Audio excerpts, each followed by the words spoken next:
Hey y'all, welcome to my YouTube channel where we learn together, take action together, and reflect together. My name is Tamira and thank you so much for being here. This is episode 5 of the Memphis-Shelby County Schools Superintendent Evaluation Process series. In this series, I break down the district's process for evaluating Dr. Feagins and offer insights into her performance so far. Today, we are talking about the evaluation competency business and finance. So on today's agenda, I will explain what business and finance means and why it's crucial to our school district's success. Then I'll guide you through the key criteria typically used to assess a superintendent's effectiveness in this area and how we can measure success. Finally, we'll examine some of Dr. Feagins' actions as superintendent so far and discuss how those efforts reflect her progression in business and finance. And so if you want to deepen your understanding of the evaluation competency, business and finance, and the work Superintendent Feagins is doing in this area, then hop in the car and let's ride. Before we get started, I want to note that as of recording this video, all board members were expected to have informally evaluated Dr. Feagins through one-on-one discussions.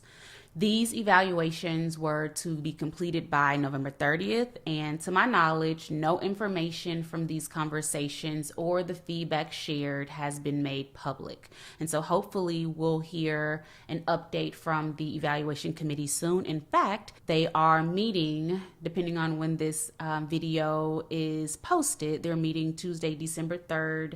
And so hopefully we'll get an update then. If you're interested in getting comprehensive notes and insights from board meetings, including specifics about the evaluation tool and district priority metrics, be sure to sign up for my newsletter, which is linked in the description box below. So let's get into business and finance. Business and finance involves managing financial resources, budgets, and facilities to ensure fiscal accountability and support educational goals. This includes reporting financial conditions, controlling expenditures or funds spent, planning for future needs, maintaining safe and functional working facilities, and protecting district assets. Effective business and finance management ensures the district operates within its budget, maximizes resources, and provides safe, well-maintained facilities. It supports educational programs, aligns spending with district priorities, and builds trust with stakeholders through transparency and accountable management, ultimately enhancing student outcomes and community support. According to the evaluation tool, a superintendent strong in the area of business and finance provides accurate and timely reports to the board on the financial condition of the school system. A superintendent strong in this area ensures that expenditures are within the limits approved by the board. They evaluate financial needs and make recommendations for adequate financing. A superintendent strong in this area ensures the maintenance of school property and the safety of personnel and property. And finally, a superintendent strong in this area demonstrates knowledge of school facilities and develops a process that strengthens support for building needs. So considering these specific criteria, how can we measure Dr. Feagins' success in business and finance? Criteria number 1, provides accurate and timely reports to the board on the financial condition of the school system. To assess whether Dr. Feagins provides accurate and timely reports to the board, we can begin by collecting feedback from board members through surveys or interviews. These can help us understand their perceptions of the clarity, accuracy, and timeliness of the reports they receive. Another way is to review the reports themselves to check if they meet established financial reporting standards and deadlines. For metrics, we can look at the percentage of financial reports delivered on time and the accuracy of financial data measured by the number of errors identified during audits or corrections required by the board. For example, if 95% of reports are submitted on time with minimal corrections, it would demonstrate strong performance in this area. Criteria number 2, expenditures within board approved limits. To measure whether Dr. Feagins ensures expenditures are within board approved limits, we can start by reviewing the district's expenditure records to check for alignment with the budget. Another method is to analyze audit reports to identify any discrepancies or instances of overspending. Metrics here could include the percentage of expenditures that fall within the approved budget and the frequency of budget amendments required. For example, if 98% of expenditures align with the approved budget and budget amendments are rare, it would indicate effective financial control. Criteria number 3, evaluates financial needs and recommends adequate financing.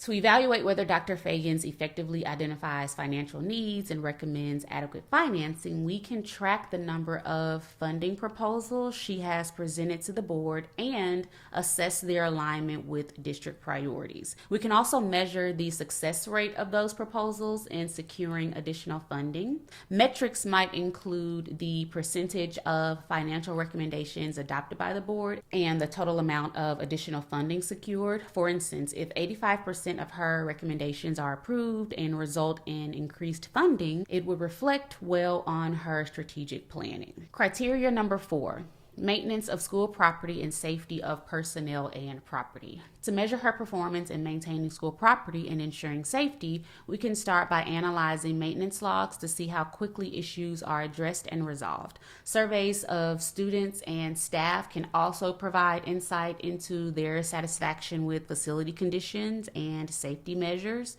Metrics could include the average time taking to resolve maintenance requests and the number of safety incidents reported annually. For example, if maintenance requests are resolved within an average of 48 hours and safety incidents remain low, it would indicate effective management in this area. Criteria number 5, knowledge of school facilities and processes for building support.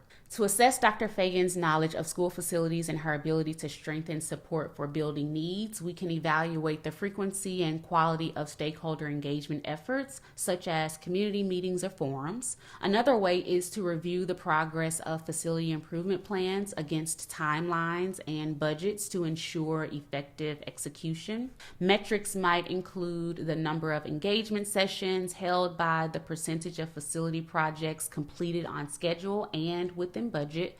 For example, if she holds at least 10 stakeholder meetings annually and 90% of projects meet their deadlines and budgets, it would demonstrate effective leadership and community engagement.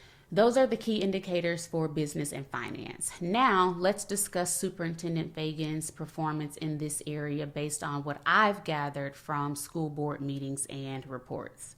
Superintendent Feagins has regularly updated the board on the district's financial condition. However, there have been concerns from board members about the level of detail and timing of certain reports. For example, during a recent board meeting, some members felt uninformed about her presentations to the City Council regarding funding for a new high school. While Dr. Feagins emphasized that updates were shared at various stages, she acknowledged the need to adjust communication strategies to ensure clarity and consistency for all board members. Providing comprehensive and timely updates that align with board expectations is a critical component of Dr. Feagins' role, and improving in this area would strengthen her performance. Regarding expenditures within board-approved limits, there have been discussions about reallocating resources mid-year to address staffing needs. At a recent meeting, concerns were raised about the use of non-certified staff in classrooms to fill vacancies and whether prior cuts to positions created gaps requiring additional budget amendments. Dr. Feagins confirmed that a budget amendment might be necessary, which directly ties to her responsibility to align expenditures within approved budgets. If such adjustments are required, they reflect a shift in financial planning that impacts the district's overall fiscal management. In response to the lack of City Council approval for funding a new high school, Dr. Feagins has initiated ongoing discussions with city officials.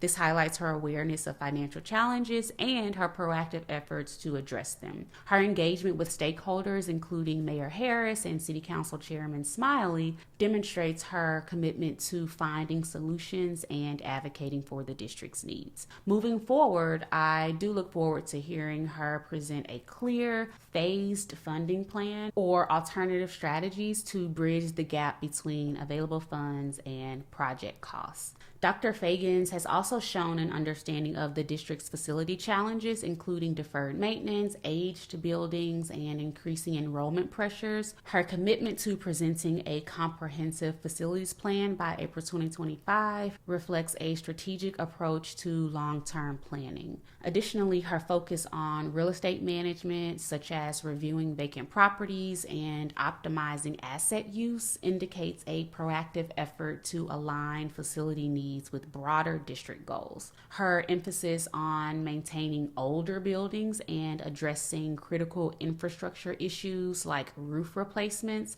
shows her recognition of the importance of preserving existing facilities. I do hope to see a phased approach with clear priorities and timelines for addressing deferred maintenance, which will likely come up in her report due in April. Sharing the facilities plan and real estate strategy with families and staff will also be essential for building trust and support for proposed actions. At this point, I don't have enough evidence to fully determine whether Dr. Feagins has demonstrated competency in managing financial resources, budgets, and facilities to ensure fiscal accountability and support educational goals. This includes areas such as reporting financial conditions, controlling expenditures, planning for future needs, maintaining safe and functional facilities, and protecting district assets.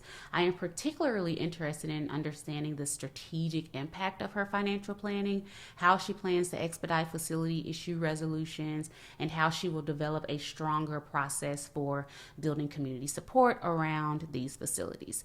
Continuous engagement and transparency in these areas will be key to solidifying her leadership and her effectiveness. If you're curious about how she's doing in other areas, please watch the videos on governance and board relations or staff relations next. And that's all I have for now, y'all. I would love to hear your thoughts. How do you feel about Dr. Feagins' performance in business and finance? Thank you all for riding with me today. Keep learning, keep taking action, and keep reflecting. I love y'all. Take care of yourselves, and I'll see you next time. Bye.